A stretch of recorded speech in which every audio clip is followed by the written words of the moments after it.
What's up, party people? This is Jude Snowboarder here from Facebook. My shop's called Jude's Junk, and we also have a YouTube channel called Jude's Junk. And today we're going to do a video on the best way I've found to pack a couple raw comic books in a Gemini, safest, quickest, cheapest way for you. So let's look at the materials that we have. First of all, this is what's going to be probably for 3 to 4 books. Maybe after that it might be slightly different.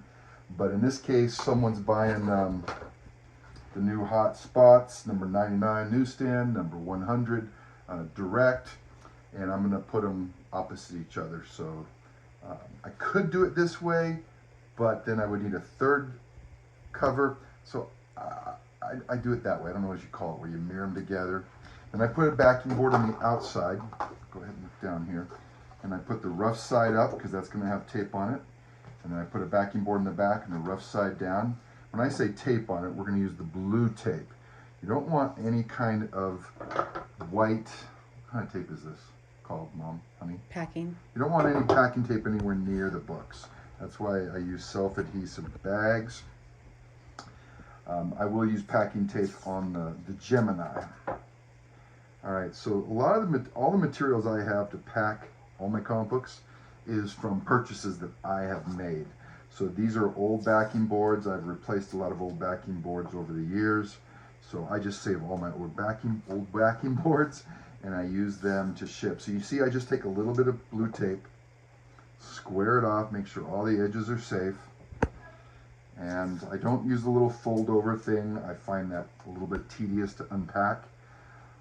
In some cases that fold over blue tape is safe, but when you do it on the inside of the Gemini, I've actually hurt the book by trying to take that crap off, so I don't put that on there. All right, so you take small bubble wrap. I usually get that for free just from all the comic books we buy. So you line it up. You don't want it to overlap, because if it overlaps in the middle, you're gonna have a bump there, and that's gonna bend the book in the Gemini. So I try to make it as even as possible. I just tighten one side.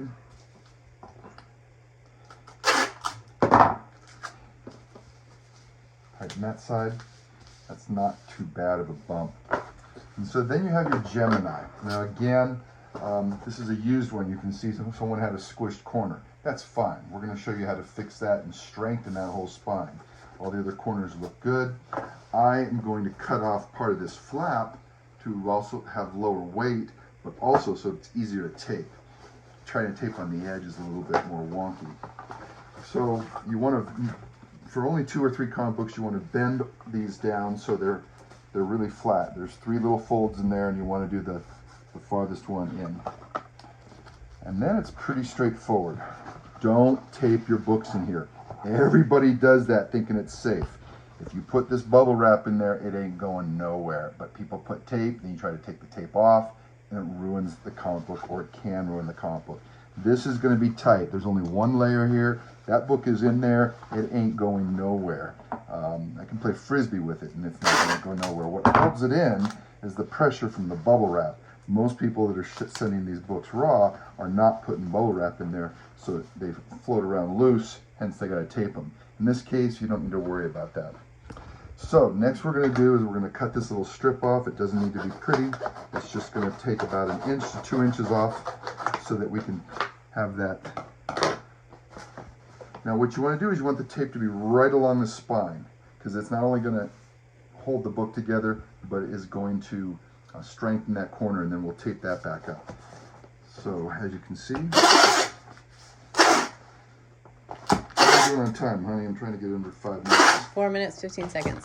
Okay, so we do that, and again, right on the spine. It's stronger than it was before.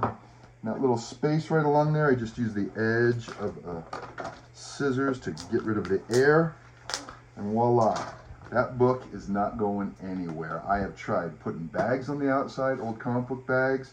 I've tried double wrapping it and send it in priority. And then I just take the label and cut it out and tape it right over there. Don't put tape over the barcode because that can cause some problems with the Postal Service. But you tape that down, and it's good to go.